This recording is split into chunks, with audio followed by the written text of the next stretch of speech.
Emotions running high during finals week outside the administration office on IU Bloomington's campus. The faculty voted no confidence in Whitten and her colleagues. Hundreds of students and faculty calling for the resignation of IU President Pamela Whitten. This is in response to the university bringing in state police over the weekend as students and faculty gathered on campus to protest the Israel-Hamas war. Peaceful, nonviolent demonstrators in a park with a tent were met with military levels of force. Oh my, have you seen this news clip going around about all the stuff going on campus? No, what's going on? Yeah, there's these huge protests going on at Dunn Meadow right now. For what though? I think has something to do with the Israel and Palestine war. Okay. I think the student body wants less funding to go towards military contracts that are supporting one side of the war versus the other. Oh yeah, I think I read something about that earlier today. Yeah. You think we should go and support her? Yeah, I think we should go pop out for the student body. I think they deserve all of our support. I think we can help voice our opinion. And do you think we'll get in trouble? I don't think so. This is our first amending right, I think, right? Yeah, I mean, it's the best way for the administration to hear the students' opinion. I feel like we should be fine. We shouldn't get in trouble for this. Yeah, 100%. We should go then. All right, good. Peace, peace, peace. We need peace in the Middle East.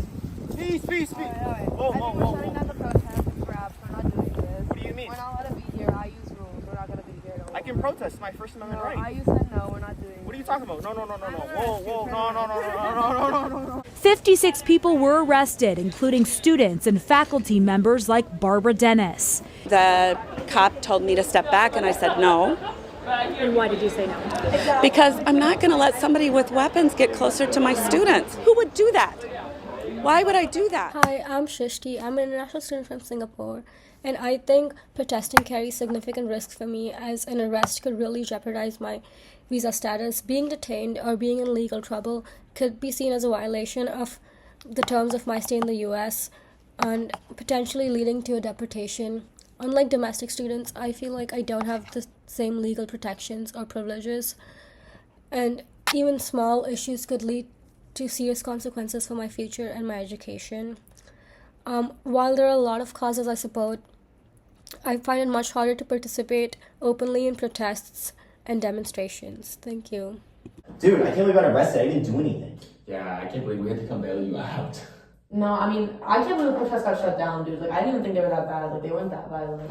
Yeah, but from IU's point of view, it might be because they just didn't want people tearing up the ground. I know that people were exercising their right to speak, but at the same time, they were living there and kind of tearing up Dunn Meadow. But that's literally what an encampment is. I think in turn shutting it down is just restricting freedom of speech. Dude, there were snipers up there for what reason? Yeah. That's so scary. I can't believe you were one of 55 people that got arrested. That's insane. I mean, did you even hear what happened to IDS? They're getting shut down too. And if we don't have print media and we can't do protests, how are we supposed to express our voice? Right. Kind of seems like we're not allowed to really physically express any of our opinions on campus anymore. I didn't even do anything though. When protests erupt across the nation, it often speaks volumes about the urgency and depth of the cause, more so than the actions or perceived disruptions caused by those demonstrating. Yet, as students take to campuses and streets to voice their grievances, we witness an increasingly strict clampdown by universities and institutions that fear dissent and unrest. Civil disobedience, by its nature, challenges norms and power structures. It is built on a willingness to face pushbacks, to risk consequences in order to bring attention to injustice. But when does the pushback become too extreme? How far is too far? When institutions begin to stifle the right to protest through harsh penalties or censorship, the stakes are no longer merely about a single cause. They become a question of whether our freedom to speak, to gather, and to demand change is at risk of being stripped away. What happens when the fear of repercussions silences entire movements, silences students, silences the very voices meant to shape the future? It begs us all to ask, in protecting the status quo, do we sacrifice the heart of democracy itself, our right to dissent, to express, to dream of something better?